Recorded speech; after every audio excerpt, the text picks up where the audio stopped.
kapuso dito sa People's Park, Davao City. Yay! Handa na ba kayo matuto magluto ng kinulob na manok sa kamatis ala namnam? Chef, pag sinabi po na kinulob, ano pong klaseng luto yun? Ito ay sa sinaunang panahon, sa Central Luzon, ito ay pinaka-paborito. Madalas ito ay binabalot sa dahon saging at niluluto sa palayok. Yung chicken po. Yung chicken, di ba? Lahat na ricado, nakabalot yan sa dahon saging. At gamit ay palayok, siyempre nung araw, uling, di ba? Kahoy.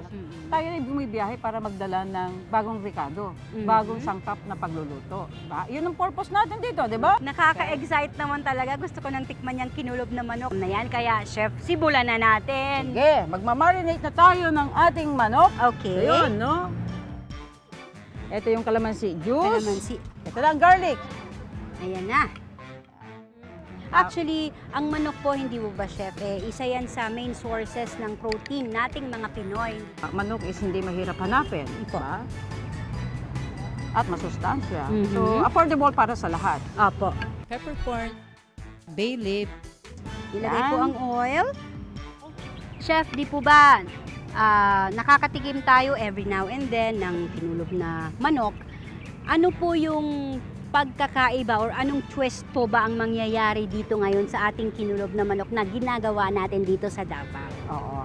Ito kasi, ang pagluluto nito ay parang nag-boil ka, then simmering, no? Okay. Para kaunting apoy lang ang magagamit natin. Opo. Tapos hayaan lang natin yan na nakabalot dito.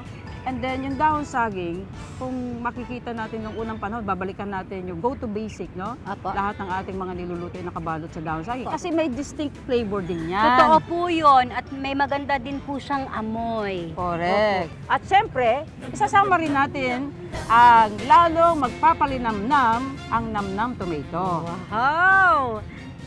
Sige. Okay, ang Lucky Me Nam Nam Tomato po ay may 3 ninamnam ng meat, bones at special spices plus the taste of tomato. Kaya po talagang kuhang-kuha po ang amoy, lasa at kulay ng kamatis. At syempre, perfect po yan sa ating mga tomato dishes. Kaya garantisado po ang sarap.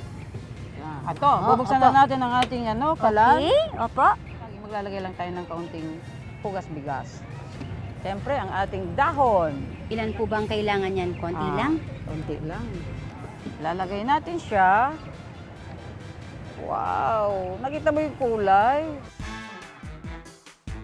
Luto ng ating kinulob, no? Naku Around mga naman. 45 minutes. Depende sa manok, depende sa dami ng kilos na Apo. lulutuin. Ito is mga 45 minutes. Ayan na siya. Bango, no? Bango ng dahon saging, Opo, no? opo. Tingnan natin siya. Wow! Ako nga, dapat dito na ako kakain sa dahon. No? Bibigyan pa po natin sila.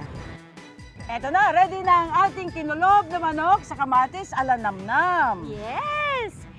Okay, kaon na ta! Para sa kompletong recipe, go to www.luckymenamnam.com.ph. Patignan niyo siya, ha? Paano mararamdaman niya?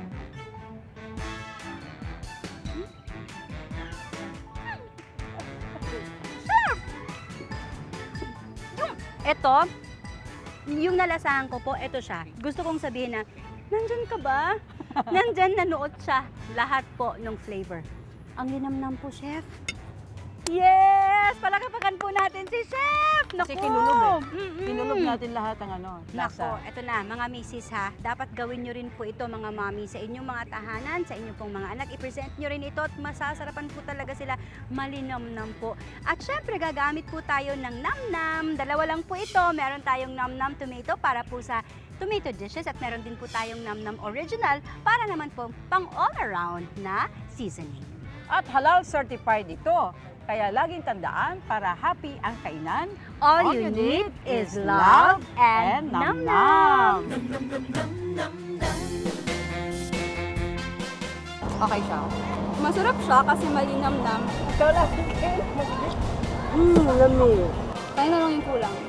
Masarap. Malambot.